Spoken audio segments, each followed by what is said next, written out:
So for that reason, I cannot be too critical of Taiwanese when they treat us foreigners like we're from another planet. Because I know it happens as soon as you see somebody with a different colored skin and different features, you just automatically start treating them differently.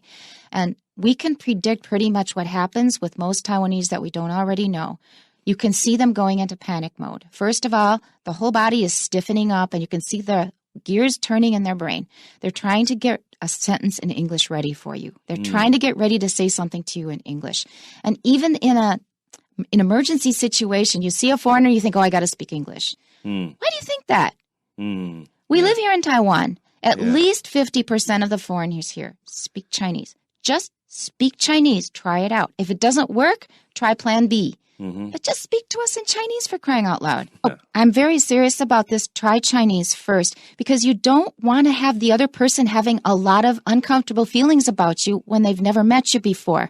They want to feel comfortable. So if you find out that they don't speak Chinese, they will very quickly tell you, so, oh, I don't know Chinese. Could you speak English?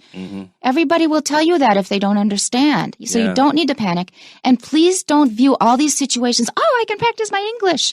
Because we're not here as your teachers. We're just normal people in society. You feel used. It's very easy to think that discrimination is, say, treating Black people differently, especially if you're American. That's the first thing that we think of. Maybe in Taiwan, it's not the first thing you think of. But discrimination takes many, many different forms.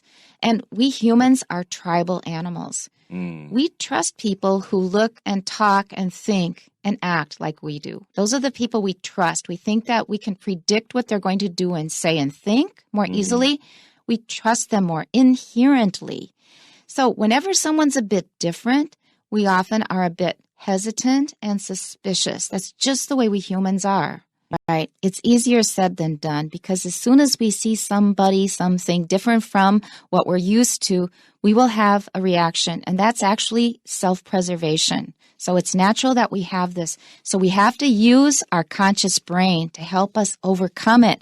So we don't treat people in a way that makes them feel uncomfortable. Some tried to bully him by forcing him to eat pork in their presence. And I have to say, Chinese do this a lot. Wow. In mainland China, in Taiwan, from the 70s, I knew a Taiwanese who did this to a Muslim. It's back in the 70s. I don't know what Chinese people, they love pork maybe, and they want to trick a Muslim into eating pork. This is a lousy thing to do. Just reading this sentence has already kind of done something to my tear ducts. That's the organ where the tears are stored. And so when something moves you or makes you upset, then they start releasing tears.